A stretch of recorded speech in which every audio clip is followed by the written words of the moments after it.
Alison, welcome. Welcome to the All Things Risk podcast. But more importantly, this is great to catch up with you and to chat with you.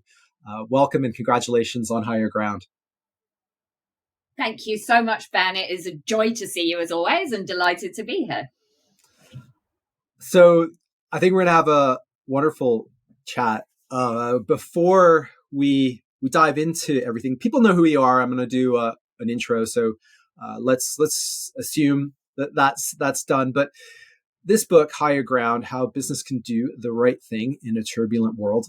I think the last time we chatted, you were starting to write this book, but perhaps you could just explain where the idea came from, the origins. Why did you decide to write a book? What's the origin behind that?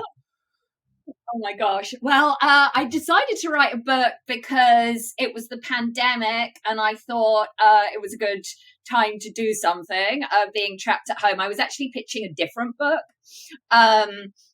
And I was quite close to signing a contract with that. But I got a call from a guy called Larry Rout at the Wall Street Journal who asked me to write an article about how to have a good ethics program in the 2020s. This was probably in 2020 or 2021. I think it was in 2020.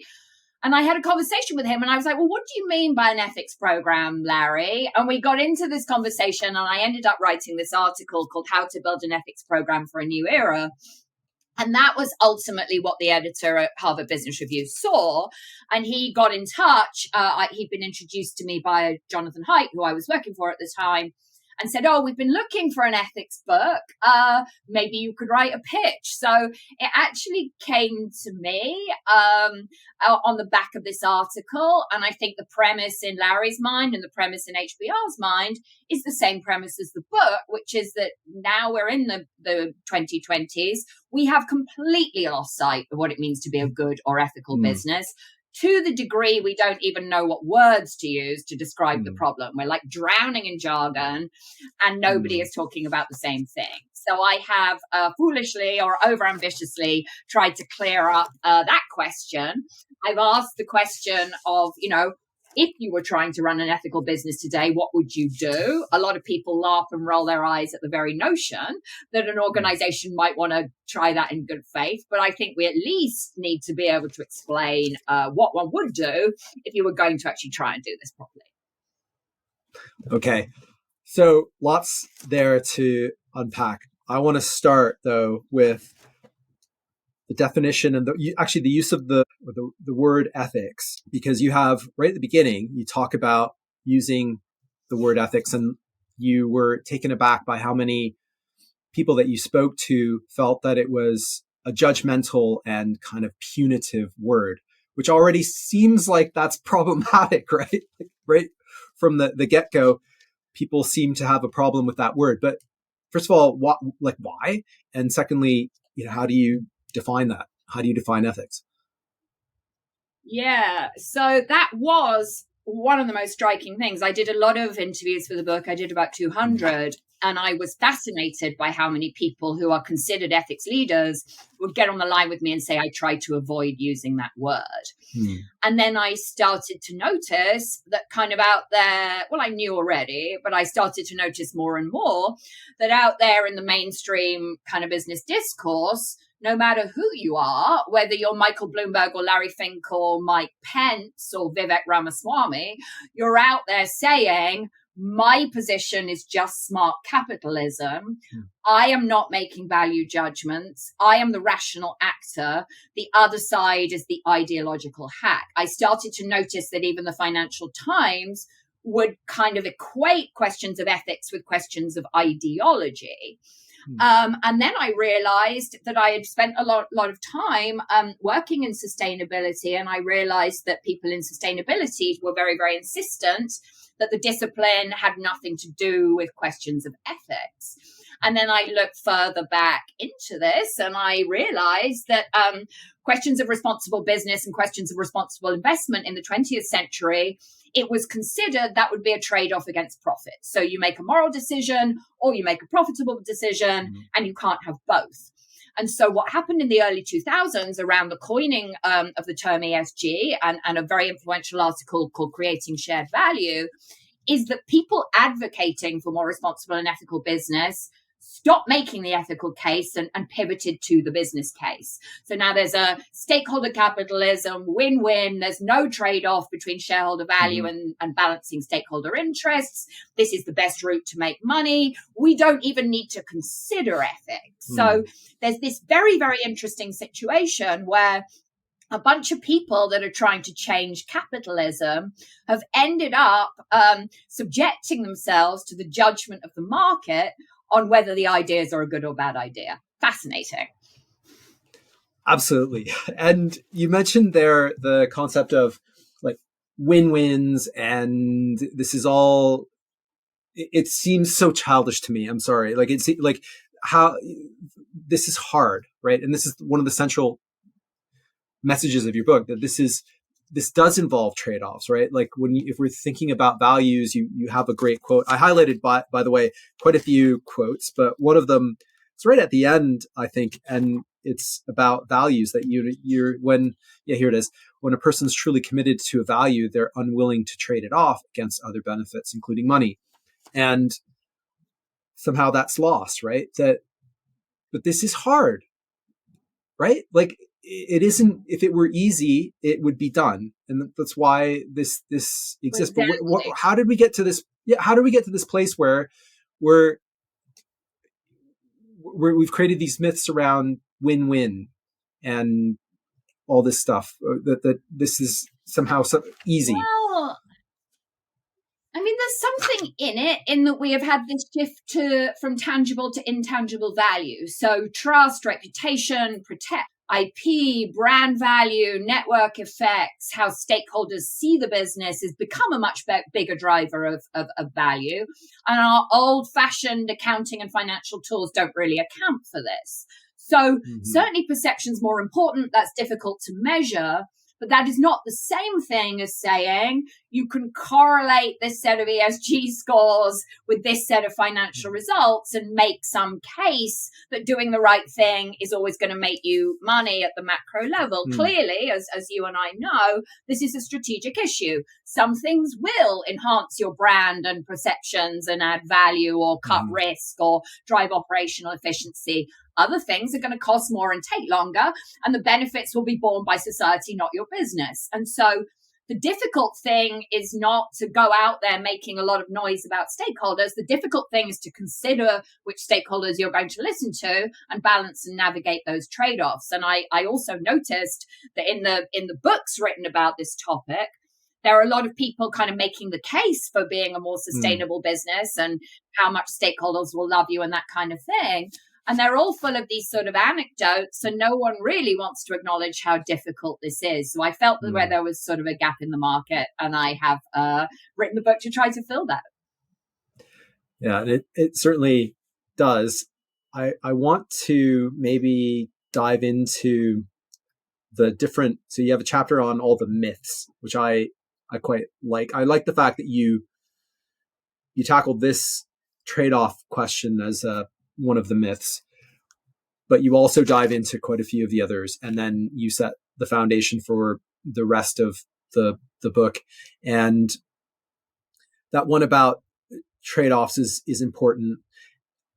This is messy stuff, but there's a whole bunch of them. And one of them as well, that I think we've talked about this in the past, is this concept of zero tolerance, and that zero tolerance to things like bribery and corruption that's an incomplete concept. And I have an experience with this in my recent role in the risk management function of a corporate, where we were talking about this amorphous thing called risk appetite, and I wanted to get the business to think about, well, how much risk can we be willing to take? And it was a conversation that the compliance people just did not want to have, because they didn't want to have anything to do with anything that could conceivably be thought of as being tolerant in any way, shape, or form with the potential for bribery or bribery risk. And I thought that is not a good starting place. That makes it so challenging to have an honest conversation. And I'm wondering if you could just share a little bit of light on the problems with the concept of zero tolerance, and then maybe talk a little bit about tackling corruption. You talk about tackling corruption for real. What does that actually look like? So, yeah, okay. So, zero tolerance is sort of a cliche in ethics and compliance programs. And I find it fascinating because it's a signal to the regulator. It's what you're supposed to say. And so everybody says it. But one of the big gaps in ethics and compliance programs is the difference between statements and reality, and the difference between the way senior leaders are treated and everybody else is treated. And there's a tendency to impose rules rather than encouraging employees to use their judgment and flag concerns. So, the purpose of the zero tolerance rhetoric is to tell the regulator that you're taking the issue seriously. The actual impact on human behavior and the actual impact on the organization is something completely different.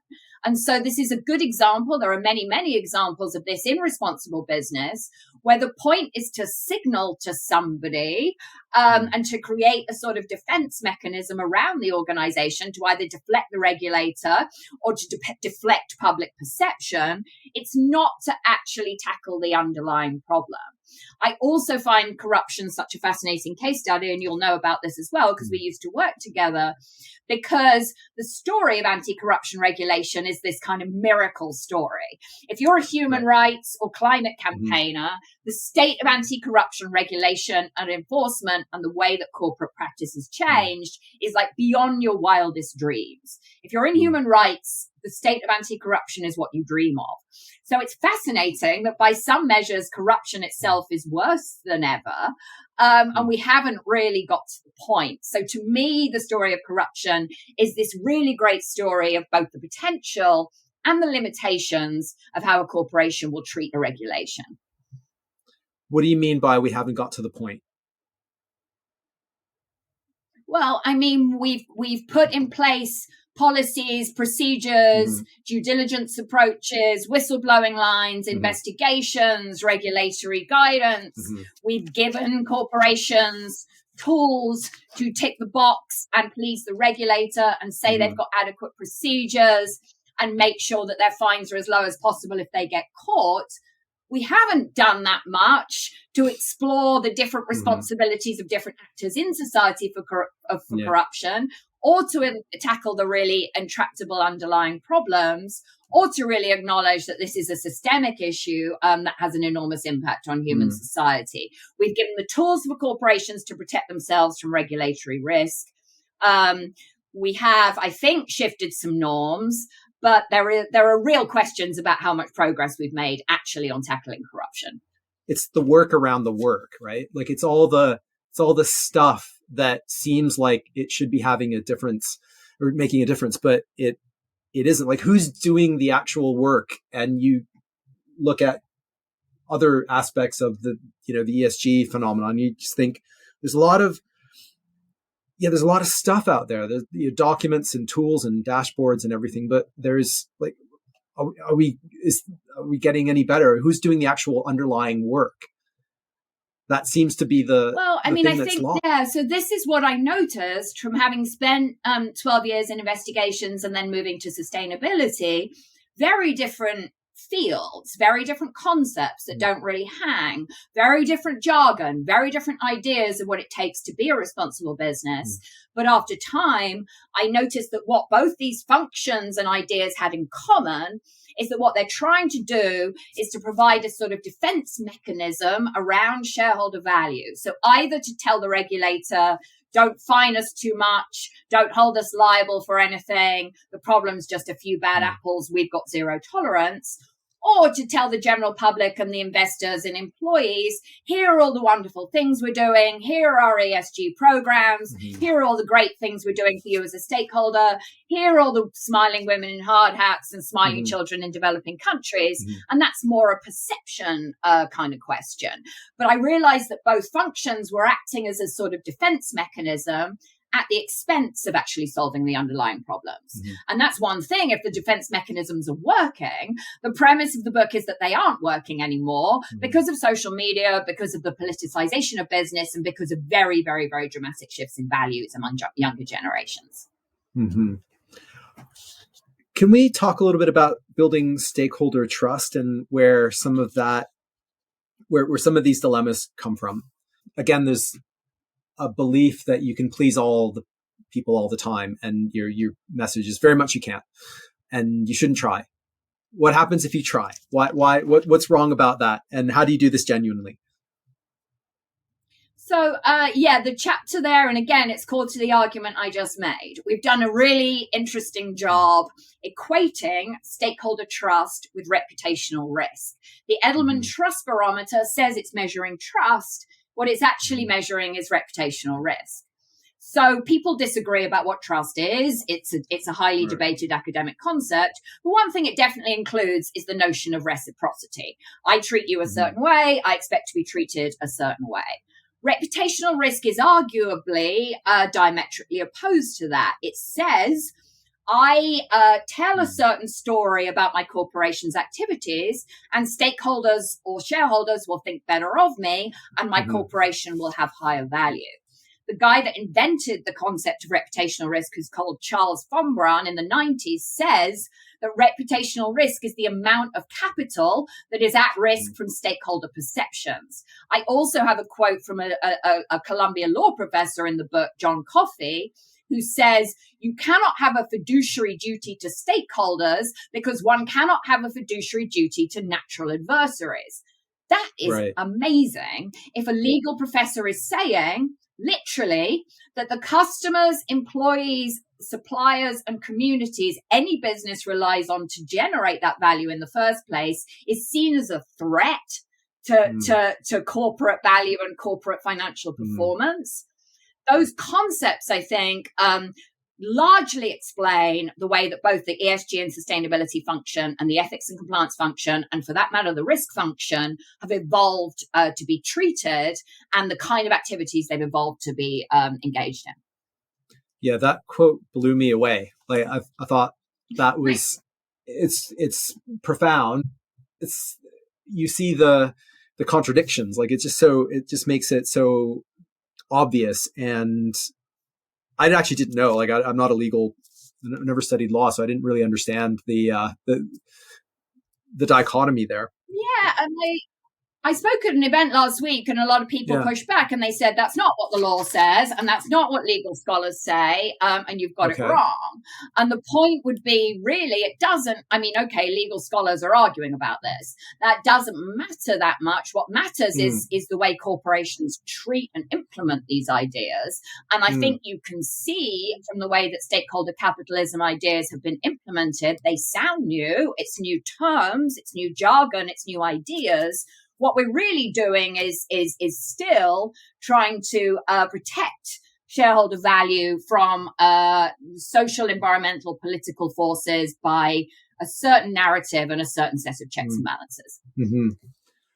And just to talk a little bit about you mentioned these different functions inside an organization and how the book has been received. And I was taken aback by something that you said in one of your most recent posts, which was that the people who are dealing with or working in this space of ESG and compliance and ethics and all of the rest, they think some of these ideas are quite radical.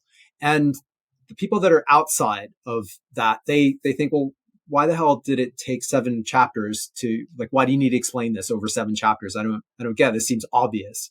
And it just, I'm fascinated by that. Well, why does that happen? What's going on here? So it is fascinating. The core of argument of my book is that corporations should center their ethics efforts on human rights frameworks and treating human beings with dignity and respect. So if you are not deep in responsible business, you're like, well, of course, why is everybody not running a company that way? That's blindingly obvious. How could you proceed otherwise? If you are deep in the responsible business discourse, you are used to making the case that all the efforts you're trying to sell to corporations are going to drive shareholder value.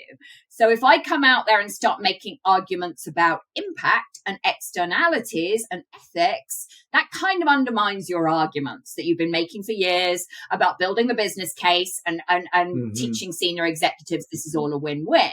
So this feels impractical and overambitious and radical.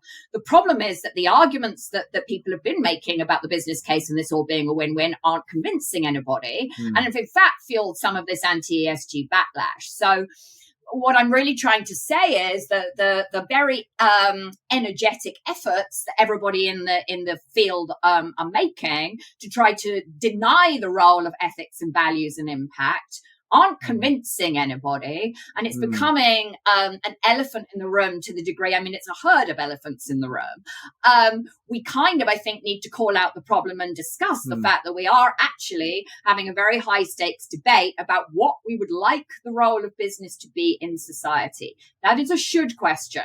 That is a values question. That is a question of what kind of society we want to have. That is not a question of saying, we only care about corporate ethics to the degree they support shareholder value. Wow. And I should have gone back a step and just asked you about grounding, the importance of grounding values in how you impact human beings, because you make a really strong argument there that, we have these human rights norms around the world, and they have been accepted and signed, and they seem like a much better grounding, a much better place to frame all this stuff than business case, win-win, whatever else. So when did you come to that sort of as a big idea? Like when in your career? I think towards the end of my time at BSR, and I think certainly as I began to dig in and explore and do research for the book, because again, I noticed that ethics and compliance, it's a defense mechanism against the regulator. It doesn't really have a wider perspective on how the law gets set and how it gets influenced and what is the role of the private sector versus what is the role of the government. Equally, ESG suggests that corporations sit inside their ivory tower and they pick the relevant environmental and social factors that support shareholder value, and they pursue that as if they exist in a kind of social and political vacuum and there are no other constraints or no other actors in society. So I certainly think human rights frameworks have flaws and have absences, but what they possess, which both ESG and ethics and compliance miss, is that they're very clear. Here is the role of the government. Here is the role of the corporation. Here is the role of civil society. Here are the limits of everybody's relative responsibilities, and here's how you proceed. So that is something that is absent in the general discourse, and it's leading to all sorts of mess. Very typically, for example, a company will have a very ambitious ESG program and be making a lot of noise about its net zero commitments. And then quite likely the government relations team down the hall will be doing something completely different with the lobbying and campaign finance budget. So that kind of misalignment is the norm. But that kind of misalignment is what's driving all of this concern over hypocrisy and greenwashing and all this backlash and all this cynicism. And really driving this kind of collective eye roll about corporate ethics and ESG efforts. You argue a lot about the need to be internally coherent. If you're a company, you need to be able to get all these functions on the same page. I have spent time inside one and for a long period of time, and I can tell you that it's really hard. It's very, very difficult to get ethics, compliance, risk, government affairs, all aligned. There's a lot of internal rivalry, and it's almost like there's a battle for the senior execs' attention. So there's this internal battle of like who has the best arguments for whatever it is that they're trying to do, and it just makes it very difficult to speak with one voice. But there are some. Do you see that changing Do you see that like with some of the, I don't know, the alignment in reporting standards, or are there any forces for that to get better? Well, whether it's going to get better is a bit of a matter of opinion, but certainly with the ESG regulations coming, I mean, the SEC climate rule, but even more importantly, the EU regulations, I'm certainly seeing sustainability moving from often marketing into compliance. So I think we are starting to see a compliance takeover of ESG. Whether that's a good thing or a bad thing is a matter of opinion. I also did some work for the World Economic Forum a few years ago and wrote a piece in MIT Sloan about what we called it the rise of the chief integrity officer. So some companies are trying to drive that alignment across the top. Lockheed Martin certainly has all these functions reporting into the same senior leader. So does Novartis. So some companies in more kind of high risk industries, I think are trying to drive a bit more coherence and alignment, but it's in general a pretty slow process, because I think it's difficult for leaders to even see the problem, much less address it. We've got a lot of discourse about corporate hypocrisy, but of course you end up looking like a hypocrite just if you don't have alignment between these internal functions, because a corporation isn't a person that can be a hypocrite. An organization is a social system, and you need to think about these drivers. Yeah. What role do you see younger generations playing here? As someone who's a professor, you see younger people wanting to, I think, having different attitudes towards work and towards what companies are expected to be doing.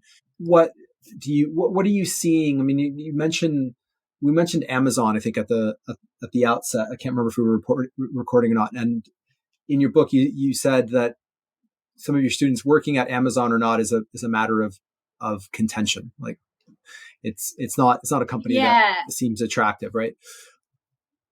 Well, it's interesting. I've had a discussion of we read in one of my classes. There's a 2015 sort of New York Times hatchet job on Amazon, and we read it for my class because it's very, very interesting. It's a good article to diagnose culture, and then we have a debate about would you work at Amazon. And for the last few years, that's divided a stern class from 50-50. I actually think it's shifting more. It's now more like 2/3 say no and 1/3 say yes. But it's a very good example of how we don't really agree on what a good business is. Half the students will say innovative, amazing for my CV. You know, Jeff Bezos has done an amazing job. The other half would say, no way I would ever work there. Absolutely against my values. So it's a very, very interesting example. Mm-hmm. Okay. And is there anything that you would have liked to have said in the book that in retrospect you either omitted, or you didn't get a chance to say, or something that's popped up in some of the reception of it? Well, Ben, my first draft was much, much, much snarkier. And my editor told me to tone it down. Oh, right. Okay. So it's way more restrained and toned down than the first draft. And some of that sharpness I wish had stayed in, but people know when they hear me speak that they will get some of that. I think broadly speaking, the reception has been much better than I hoped. I thought people would take more issue with and unpack my ideas than they have, at least so far. But as we've discussed already, been interesting to see where the pushback has come from and on what specific topics. Where has been the biggest pushback besides the internal practitioner? I think from prominent ESG leaders. Yeah. ESG leaders who don't really want to hear my view that the obsession with ESG scores is driving problematic unintended consequences. What's the way forward with that? Just where do you see some of those activities in maybe in 5 years. I think if you're a CEO trying to run a business, then my arguments do resonate. I think if you're not deep in this world, you are feeling like all this stakeholder capitalism stuff led to you overcommitting, led to you being exposed to a lot of angry people, led to you being yelled at. And I think you would like to find a route out of this situation. I think we're ready for a more sober, restrained and realistic conversation on business ethics. So I'm hopeful that I will help to kickstart that conversation, and that these ideas will somehow influence the way forward. But we'll see. I can hope. Yeah. How much do you think that is also just that you've got groups of people who've created a lot of activity, and as human beings, we like to think that everything that we do has meaning and impact, and so there's maybe a bit of self-delusion going on there. I certainly think that if you're deep in this world and you're deep in some kind of reporting or sustainability or ethics activity, you don't want to hear me saying that some of this or all of this is a waste of time. So for sure, there's a lot of vested interest in trying to keep the status quo going. But we certainly need to acknowledge that the status quo approach to these topics is not getting us anywhere, which is, again, why I wrote this book and tried to argue for a new approach on a huge range of topics.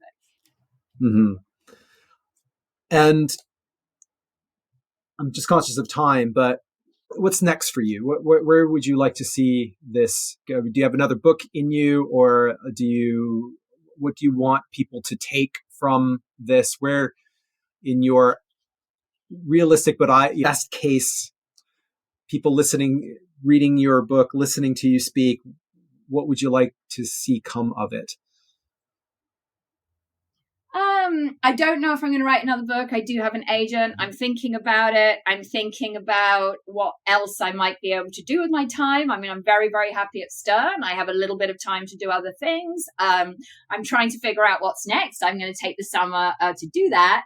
In the meantime, I just hope that this book gets discussed and gets debated. I wrote it so that you could read a single chapter without having to read the whole book. So each chapter is a standalone essay. I'm hoping that will help get it on classroom syllabuses.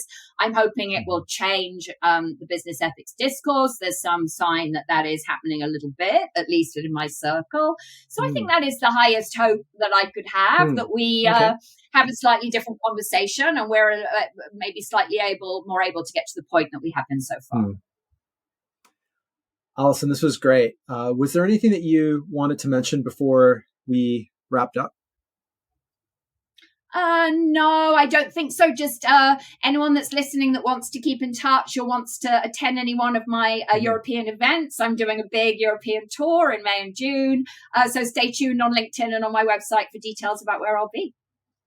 Fantastic. I'll put all those things in the show notes. Alison, thank you very much for your time. This is great. Really lovely to catch up. Always a pleasure to talk to you, Ben. You take care.